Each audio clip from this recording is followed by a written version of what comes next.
Nobody is useless. Some people are just useless. When you are useless, you appear useless.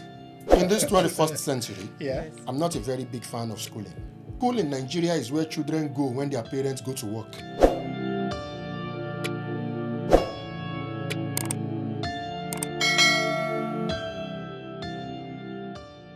Hello viewers, welcome to another exciting, super duper, informative, entertaining show. My name is Emmanuel, and here, as you know, we bring you fresh ideas, transformative, bold, and transformative conversation. And I'm not here alone. I have with me my wonderful, troublesome co-presenter, Lola.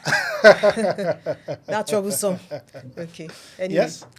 Are you not? No, I'm not. Okay, so For what the do you have purpose for us? So, hi everyone, this is Lola, and yeah, we have great conversations today. As always, today is not an exception. We have a very wonderful guest with us today, and it's one who is going to give us some really exciting insights into what we're talking about. We have none other than Dr.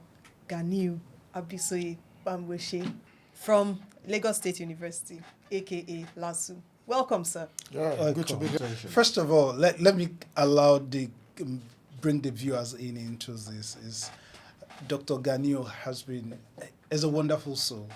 We got in touch with him at once, and he responded almost immediately and confirmed his availability for the show.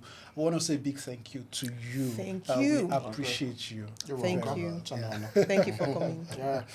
All right, so on this episode, we're talking about grit and growth among students in Africa and in Nigeria, if we narrow it down particularly.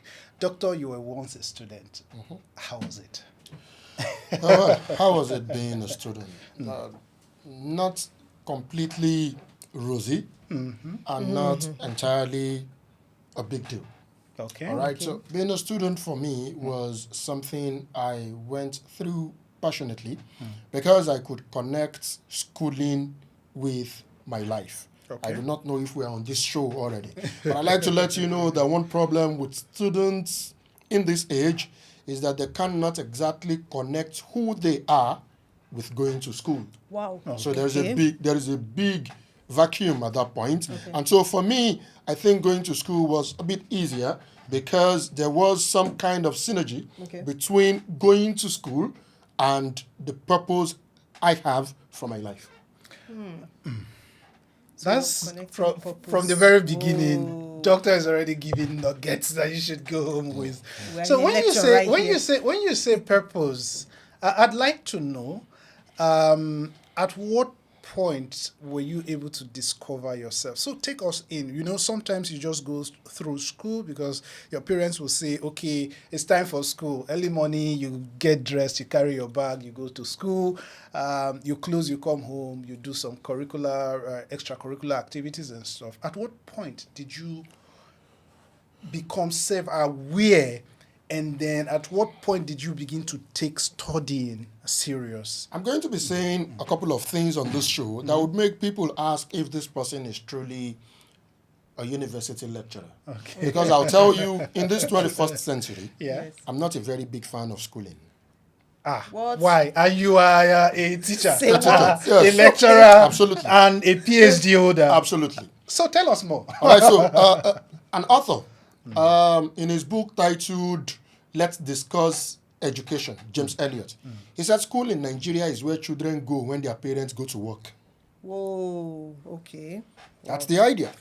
I tell you, you see, if a young female child goes to learn hairdressing, if after 6 months she cannot do what they call washing and setting, the boss immediately calls the parents that something is wrong. Yeah.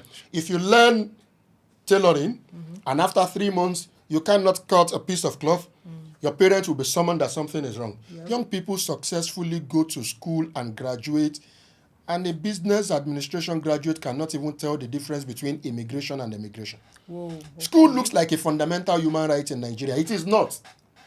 Tell them. Ladies and gentlemen, we need to make clear at this point. Compulsory education ends in JSS 3. That's why it's now called Basic 9. Right. The education that ensures literacy and numeracy skills. The ability to read and to write. Okay. All right? That's the end of compulsory education. Okay. Anything after that should be about identifying your life purpose. There are a whole lot of young people who should be in the business of making hair. A whole lot of young people who should be in the business of sewing, who are forced to come to school. And I like to let you know that one of the reasons young people are forced to go to school in Nigeria is because their parents want to feel proud. Parents just want to say, Sandra, she's not in Unilag, she's studying law. It's not even in the interest of the young people. It's a status symbol. It's not even in the interest of the young people. It's just some kind of, your daughter is in Delso, oh, mine is in Unilag, oh, mine is in Unilag. And at the end, you are asking, what does it amount to? At the end of the day. What does it amount to at the end of the day? So, Doctor? Yeah. What's the issue here? You just pinpointed a problem. How did we get here? The issue is that we are not connecting young people to purpose. Okay. Miles Moreau, in one of his books, said, when purpose is not understood, abuse is inevitable. Yes. You will abuse anything you do not know its purpose. And so the first thing we need, youth all over the world face two problems, sex and identity crisis. I am not an expert when it comes to talking about sex, okay, but I talk a lot about identity crisis. Okay. You cannot feature in a future whose picture you have not properly captured. The problem with very many young persons is that we do not pay attention to our calling. Whose fault? Whose fault? We begin, the parents. Your first role as parents is to help identify what your child is created to do. Another very important thing I like parents to know is that children are not your instrument for achieving your own life purpose. Exactly. There are very many parents who wanted to study law and could not. And you hear them say, no, Junior has to study law. He has to become a lawyer. Yes. Dear father, yes, you are not too old to return to school. You can return to school to study your law. Your children are not instruments for achieving your own life purposes. Wow. All right, so the first thing we need to get here is that parents do not decide career path for children. Should not for any reason. Doctor, don't you think that the system itself contributes to this? Where does the system start? For instance, when we look at our curriculum, you realize that sometimes our curriculum or educational style is erotic in terms of our learning. And they're designed in such a way that over 80% are theoretical, which is garbage in, garbage out. Once you are able to give back the lecturer what he's giving you in class, you're likely going to have A, right? And the system supports that at the end of the day. Don't you think that we need to move from robotic learning to a more pragmatic, more practical, allowing students engage themselves, or bringing students in and sometimes even bringing them to the industry so that they begin to learn things from themselves? Because again, for me, I wouldn't put it on the parents alone, because there is already a system. And until you change that culture, chances are that we're going to give birth to kids who will take that up and again imbibe that same culture into the next generation, and then we continue to breed this style. So from generation to the problem is you're not looking at it from the start. Okay. You're looking at it from the middle. If you're talking about the curriculum as not being solid enough, as not being pragmatic enough, as not being holistic and all of those, that's not the start. The start is, are these young people willing to be in school? Is it in the first place their desire to go to school? I am a university lecturer. I relate with young people a whole lot. You see, I want you to know something. Nobody is useless. Some people are just useless. When you are useless, you appear useless. I wish to let you know that many young people in the university do not exactly wish to be in school. Why? They do not wish to be in school because in the first place, you are not connecting their lives to their purpose. For some of them, okay, so we've had parents who would say you can't study theater arts, it's for the prostitutes. We've had parents say you have to study law. We've had parents say I want you to become medical doctor. You want this child to become medical doctor at all costs, but this is an innocent young lady who wants to become a singer. Yeah, but the child has a right to say, I don't want to be this. And I'll give you an instance. And I'm saying this because, again, my parents are likely going to watch this video, right? I recall that when I got to JSS3 and I was to XS1 or SS2, well, expected to choose paths, either to go science or go art, right? And my parents wanted me to go into the sciences. But I don't like it for anything. And your parents accepted that you should go to arts? It wasn't, they didn't accept, okay? So that's the point I'm trying to establish here. They didn't accept, right? But I don't struggle to pass any art subject.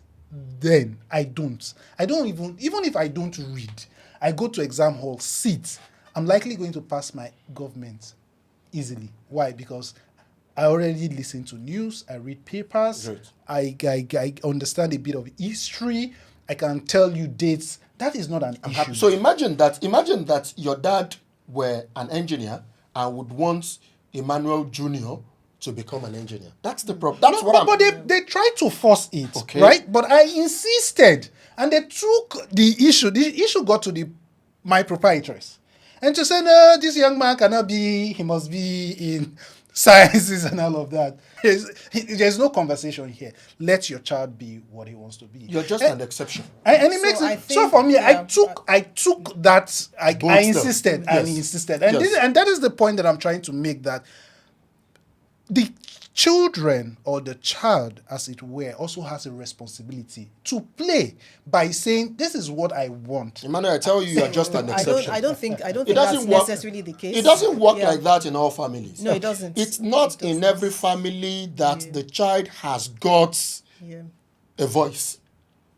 There are very many homes where children are just at the receptive end of decisions. Their opinions are not sought.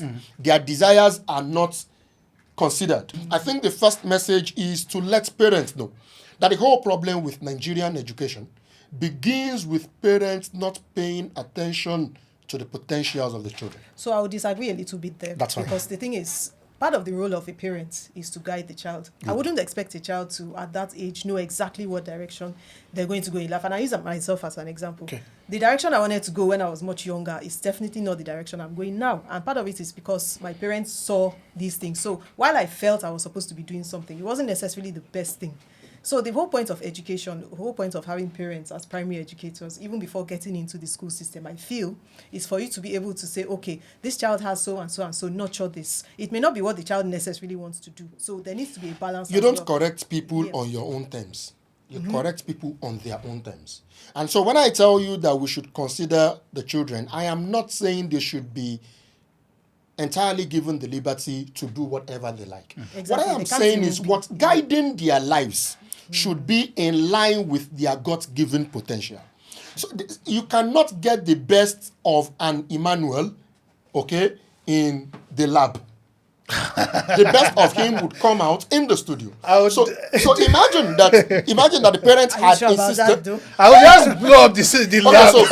So I like that you know something. You can be successful and unfulfilled.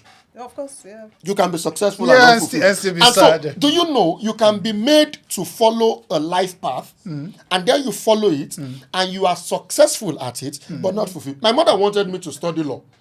Ooh. If I had studied law, I wouldn't have made a bad lawyer. But I am a fulfilled teacher today. Okay. I could have become a successful lawyer, but not a fulfilled person. My fulfillment is in the classroom. Success does not guarantee fulfillment. And so that's why we say the band dropped out from LASU. as an engineering student. Okay. And then he released the song. He said, I try, book, no enter my head. And so the question is, can a professor anywhere in the world look at the bench today and say he's not fulfilled or he's not successful? Of course he is successful. What kind of engineer would a debench have become if he had not dared to pursue his passion? Maybe be in the bank and then counting And so maybe notes. we can now return to the school system. Maybe we can now return to the curriculum. But Okay. I just wanted us to take it from scratch. Yeah, sure. The scratch being that I relate with young people. Yeah. And I have realized that there is a need to understand the fact that every child has got a potential that is meant to be nurtured. All right? Not to be dictated to. Pay attention to what they want to become. And there is, whether we like it or not, overemphasis on certification in Nigeria. There's too much emphasis on certification. Wow. The assumption that you have to go to school and you have to become a graduate. And like I said, nobody is useless. When you find these young people in their places of comparative advantage, you are amazed. Because I'm a young lecturer, sometimes I interact with some of my students outside the four walls of the university, and I'm amazed at what many of them are doing. I'm amazed at their level of creativity. But the problem, like they would always tell you, is, Doc, I don't like book. Book is not what I want. Do you get it? So schools are overcrowded. Okay. Let the ones who want to go to school go. There are the likes of Emmanuel, the likes of Dr. Gab, okay, and you who wanted to go the path of formal learning. Okay. You see, we have what we call formal education, and semi-formal education, and then informal education. Yeah, sure. Okay. In the end, the goal, education is the ability to meet up with life expectations. In the end, the essence of education is to be useful. The essence of education is to fulfill purpose. The essence of education is to play a role in the society, not necessarily in the bank. And that's one thing the American education affords you. It's a pragmatic education. Yeah, if in the US you can hit this thing and it will fall, you have a job already. People will gather to watch you because you do something already. Yeah. So the thing is, we all need to pay attention to what comes naturally to everybody. Talking comes naturally to me. I can talk for days without stopping. For those who would rather want to work with their hand, give them the opportunity. Don't force a child that is big in the place of psychomotor domain to go the place of cognitive domain. Some people would not talk. They just want to get things done with their hands. You will not make a good lawyer of such person. So now we have established that the beginning is that attention should be paid to the potentiality of every child. We can now get to the school level. Okay. But starting from the school level, without considering the fact that young people are just chased into schools. Go to school. Like school is a criterion for success. No, it doesn't work. It doesn't work. That's my own clarification. That we must. Yes. Okay, so speaking to that, then how can we now adjust the mindset in terms of, so based on what you've seen, for example, would you say a lot of students study with the growth mindset that, okay, school is a way for me to achieve my purpose? Or would you say students just go through school in the sense of, oh, let me just do this, let me pass my exams, let me get a job, that if kind you of have thing? watched the movie 3 Idiots, Oh, yes. the smartest eventually That's a graduated classic. and took a certificate to the parents. This is the engineering you wanted me to study.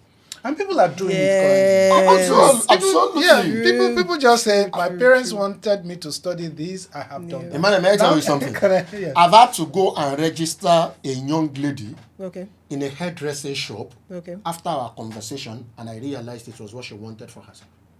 So, but is that necessarily, sorry to interrupt you, is that necessarily the best thing for her?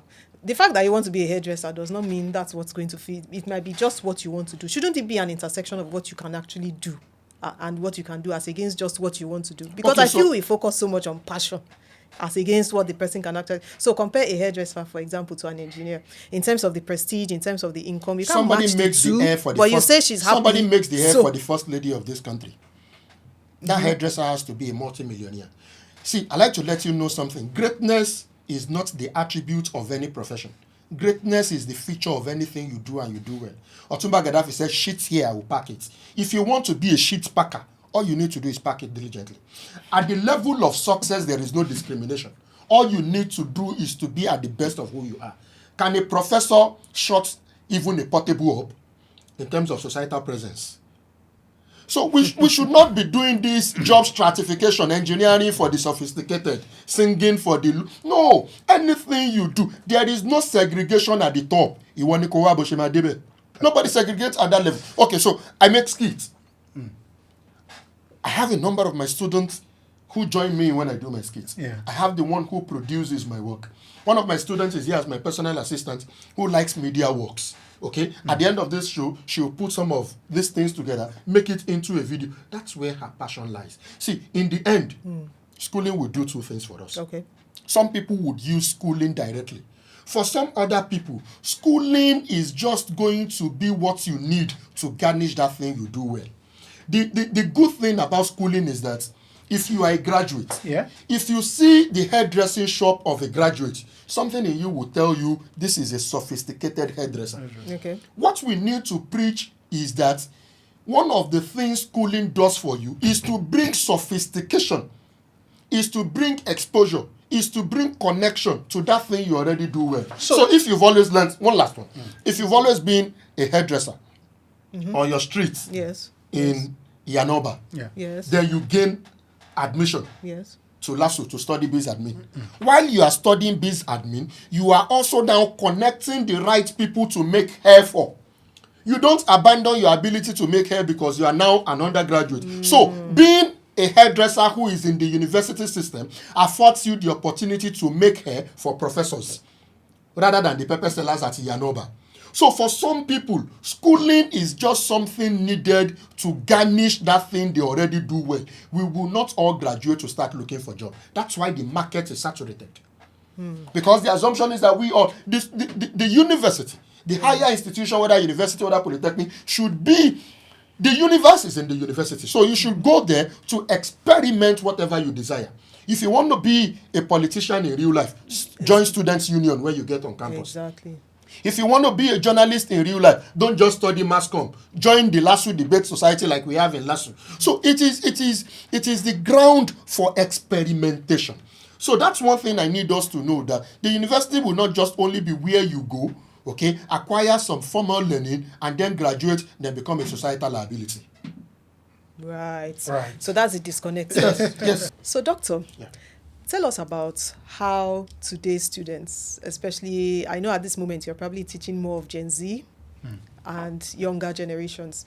Tell us about how resilience works among the students of today, especially in terms of the knowledge they come to school to acquire, in terms of the mindset that they bring to the classroom. How would you say it plays out currently in today's system? It's frankly something different from what we had in our generation, perhaps the millennials. Okay. One thing I see with young people, which is a bit of a problem, is that they are no longer patient. Attention span. They want it immediately. Wow. The reality of their world is different from ours. Okay. As an undergraduate, for instance, I'm not sure I had a phone when I gained admission. All right. But I got one before I graduated. Yeah. But not the kind of phone with which I could WhatsApp. Not the kind of. So you had nothing. That's true. You had nothing at that time than to face the teacher. They are facing the whole world now right on their phone. So the first problem with being a student in this age is attention span. Okay. They cannot go. So you're telling the student, I thought I said you should drop your phone. Oh, sorry, sir.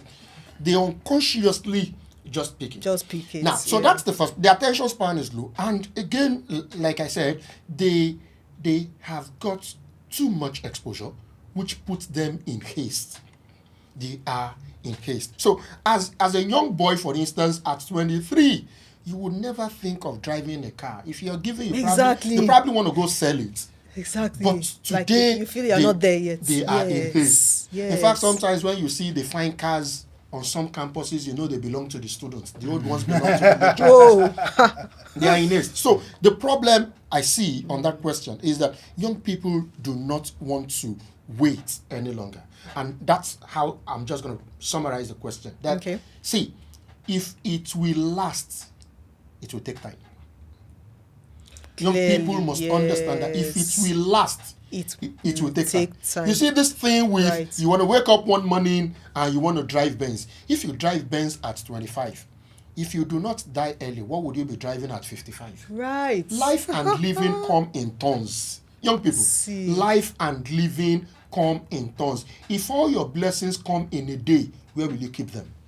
So young people, take it a step at a time. Life is a process, it's a procedure. Learn to wait. So on that ground, persevere. Go through the struggle. Be willing to wait. And of course, the success is ahead. In terms of output, in terms of value proposition, how can you compare the older generation and this generation? Okay, so it's a question that has to be carefully answered. Okay. Because when you talk about value generation before now was a monodirectional process. Okay. Value generation with the Gen Zs or in the 21st century is a different thing entirely. The only way you would be adjudged to be a serious person in the early 90s and 70s and 60s would be to face your studies. Right. Right. Yes, in this age, there are content creators like Camo.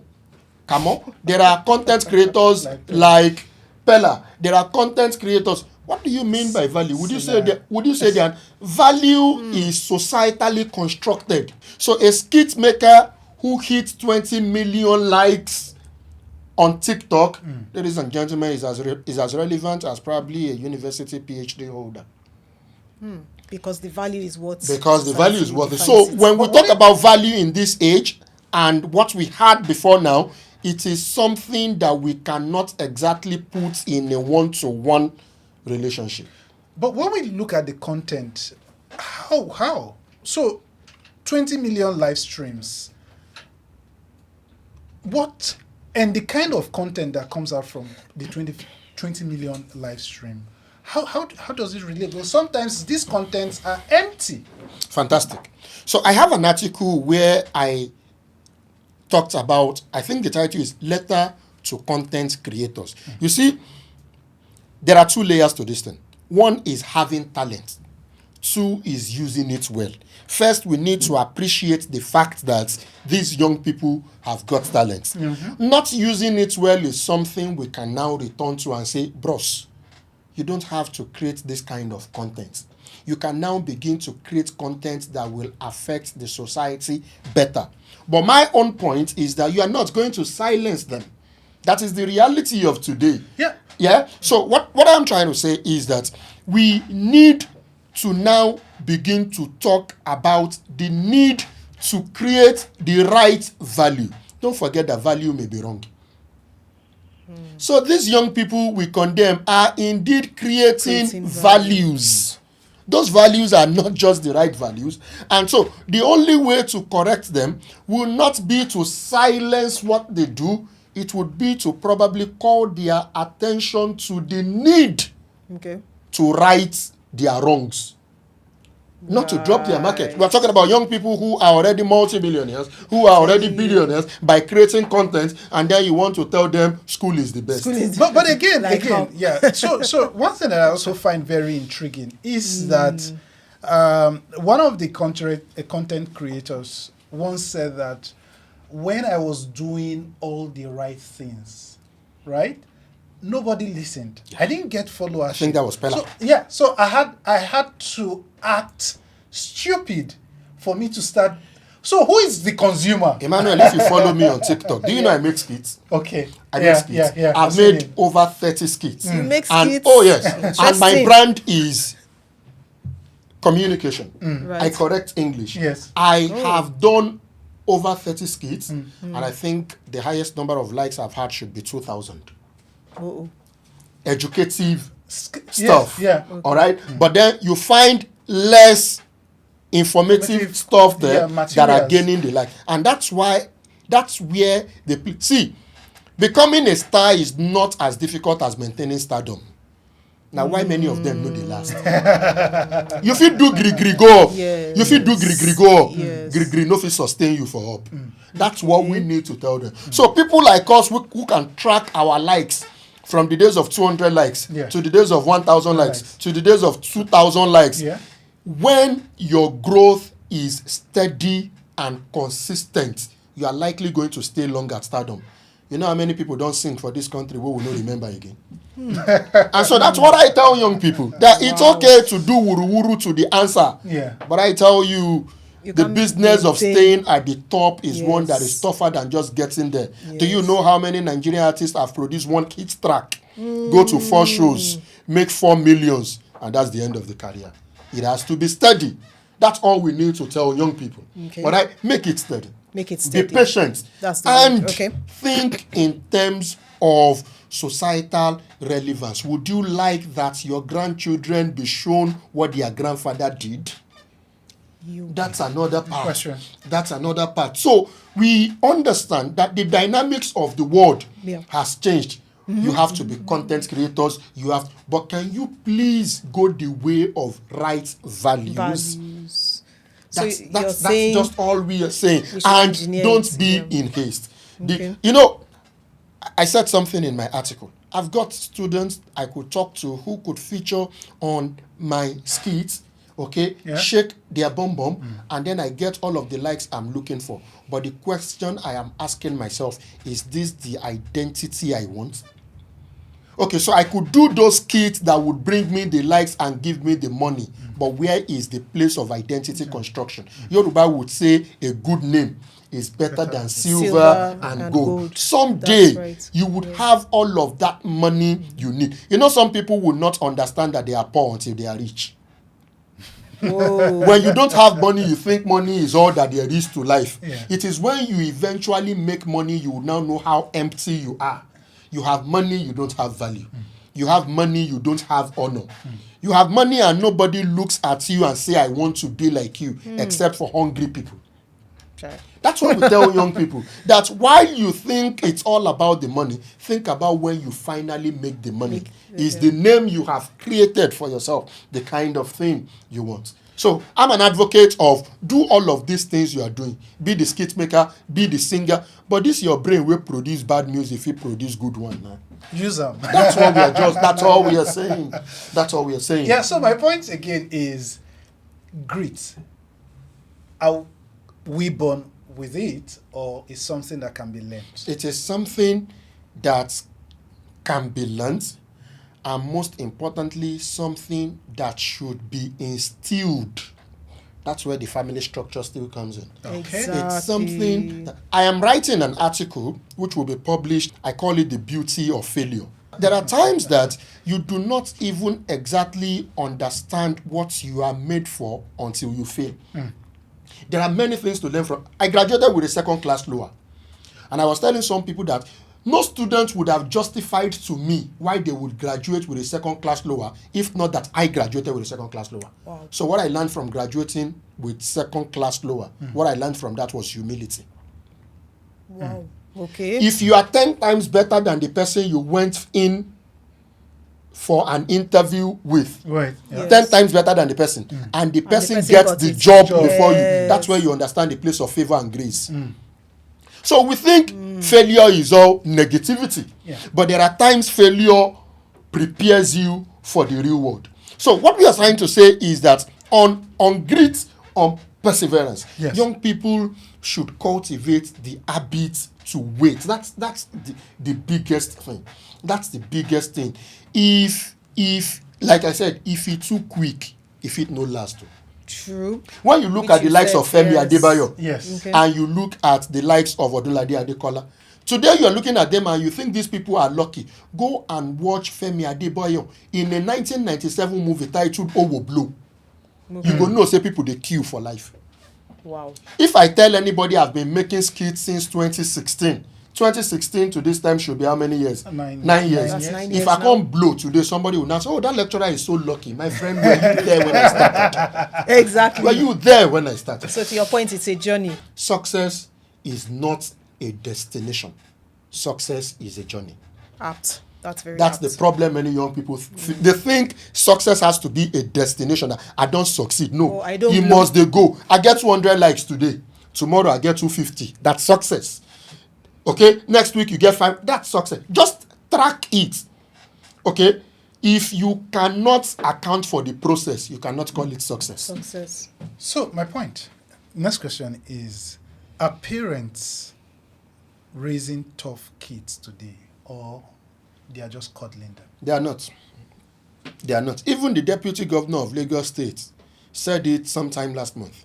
He said, we now raise teenagers who cannot cross the road. And you know the one that surprises me? What's that? Parents that were not followed to school now come to school with their children. Who follow you go school? Exactly. And not just school, even university. Because sometimes when you grow up, the environment you grow up in, something that you don't like, you don't want your children, for instance, something to also experience something you did that. not like but that you survived. Trekking 10 kilometers to the school every morning and 10 kilometers back, almost 20 kilometers and then eventually, after trekking for those years, you now survive to raise children who cannot cope with life. But we're in a smart world today. That's exactly the problem. So where is the direction of the smartness? Should increase in drug addiction.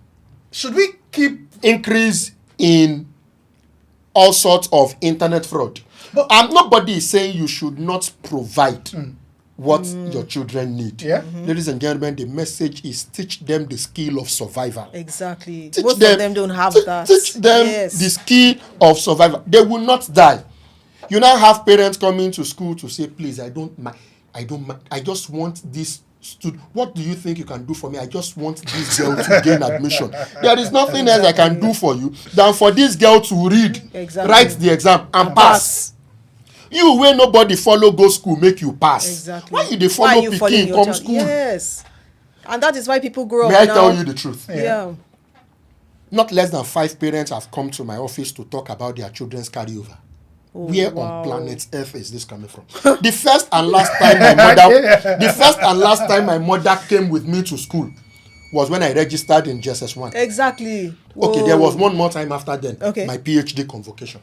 When we were growing, it used to look to us like na pikin wey no smart in mama dey come school. Exactly. Come do it. That's nothing you They can't hear this. They can't hear this. Where you go get for school, sir? Yes. We get one crew that time. Oh, DSS1. If your mama come PTA, you know they our clique again. Why your mama go come PTA? She know they go work. Exactly. That was how we grew up. Exactly. And then you and find we survived it. To your point, we survived it. We will not survive, and now I don't get PhD. And then you find a mother coming to say, please, I'm the one taking all of the rules. The father is not responsible. Please just let her pass. Let her pass. How? Why did you not talk to her to read? Indulgence is the word. We indulge children of this generation. But you're right, doctor, because the recent example of that student who got into an altercation with the lecturer just because he bumped into her while she was shooting TikTok. And the defense of the parents then was that, it was this. And they were even trying to turn it into something else. There's something the Yoruba call Iwa Omoluabi, the character of the noble child. It is something. We grew at a time you do not work with an older person and you do not help them collect their bag. Seriously. My students work with me sometimes now. One day I was working with the students carrying my bag and another lecturer said, you can't even help him to collect the bag. And the young lady said, I'm sorry, my mind did not go there. a thing you would just naturally know. And these are things we were naturally trained with. Yeah. They don't even tell you these things. Do you get? So I just feel that in as much as, I should not be rich and think my children have to go through the poverty I went through. That's not the idea. But the idea is, in between caring for them, in between providing their needs, survival is a skill. Teach them that survival is a skill. I give you 15,000 naira, I give you 30,000 naira to spend every week. If you call me on Thursday that you are broke, that's your problem. I've given you the allowance for the week. That's what we mean by survival. Exactly. Not just, what did you do with the money? Don't be doing that. Okay, I'll send you money. Yes. That's how you raise irresponsible young people who cannot account for their finance. So these are the things we're talking about. Teach young people to know that survival is a skill that must be learned. When some of us were students, if you go out and say you won't buy a book now, how? Exactly. When they struggle give you school fees. You go read people handout. I thank my parents. I thank my sister. It was like my mother who raised me. She was the one paying my school fee. I never summoned. I never went home all the years I spent in the university, from first degree to PhD. I never went home one day to say I want to buy a book. When you see the struggle where they take pay school fees, you go borrow book, read. Go pass your exam. Go collect from those where they buy and we know they read them. So sometimes survival is the word. Survival is the word. We have to inculcate it. Yeah, you've mentioned these things, but I just want us, just so that we can pinpoint some of these. What are the mental blockers and checkers that students themselves, should look out for, just so that once they find themselves in that situation, they know that, because students all over the world are going to be watching this, especially in Africa, West Africa. There are certain mental blockers that they currently have now, like the mentality of get rich quick and all of that. I just want you to itemize some so that people will pay attention, and parents would also pay attention to this and look out for and be able to guide their kids against. Let's start from where parents come in. If you are a parent, you are not the liability of your children. There are very many young people, if you care to know, who do all of these things, even just to take care of their parents. There are children who should be taken care of, who are already thinking of taking care of their parents, who should still be working. If we talk about reaping the fruits of your labor, now for 50 years. Poverty. Yes, you cannot nurse dignity and poverty. That's the problem. At my age, I will now go and be selling pure water. Exactly. Sell anything if that is what you have to do to survive. What you have to do. So young people, so long as do not legit. let your parents blackmail you into providing their needs when you are still a needy. Word. You can't be a needy. You can't be a needy, and I'm struggling to because in the end, Emmanuel, if they are caught, for scam, or they die in the process of prostitution, these parents will survive. What are your final words you've given so much, if you've watched to this point, there's so much nuggets that they could run with. In your final words, what would you like to tell the young ones? Okay. In my final words, I want young people to understand that the most important thing about life is fulfillment. And this fulfillment is tied to pursuing your purpose. Do not be deceived that school is a scam. School is not a scam. Okay. But all we are saying is that in going to school, please connect it to your life. Understand the purpose of schooling. You might be going to school just to build your network. You might be going to school to build your professionalism. You might be going to school just to leverage the people you need in your life. All right? But just understand that in the end, your purpose and your education must have some sort of synergy. Not be school where even you don't know. Because in the end, I like to let you know something. Okay, what's that? Unemployment is a problem in Nigeria. But the bigger problem is unemployability. Them say work no day. If work day, you feed one. Wow. Can you do so it? While we talk about unemployment, the bigger thing to talk about is unemployable. Are you employable? That they shall work no day work. Where we take the talk say work no, you get what it take to and work. That's a debate. That's even another topic all by itself. So in conclusion, yes. Young people, you have a purpose to fulfill. Find your purpose, be patient on it, and begin to excel. Woo! Wow. What a way to wrap up the episode for today. I want to say a big thank you. I feel very blessed. In fact, so much. Lola, I don't know about you, but it's been profound. And we're going to find a way to bring Doctor back on set to have another conversation. But for me, there's so much to take home. Oh yes, it's been profound. I think the key takeaway is to also speak to value creation. We need to understand what the school system is accordingly. Thank you so much, Doctor. So from all of us in the studio, I want to say a big thank you to our viewers out there and listeners out there who have stayed up to this point. We don't take your time for granted, and we appreciate you. We thank you. If you're just watching for the very first time or you're new to this channel, kindly subscribe, give us a like, let's also hear your views and thoughts process on this topic. The conversation is not just ending here. It will continue on our different platforms as well as our socials. So keep a tab with us on our social media handles, which is the Lighthouse Convos.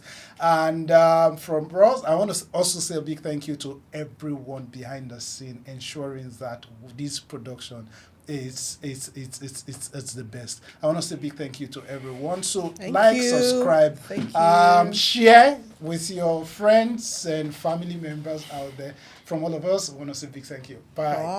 Bye.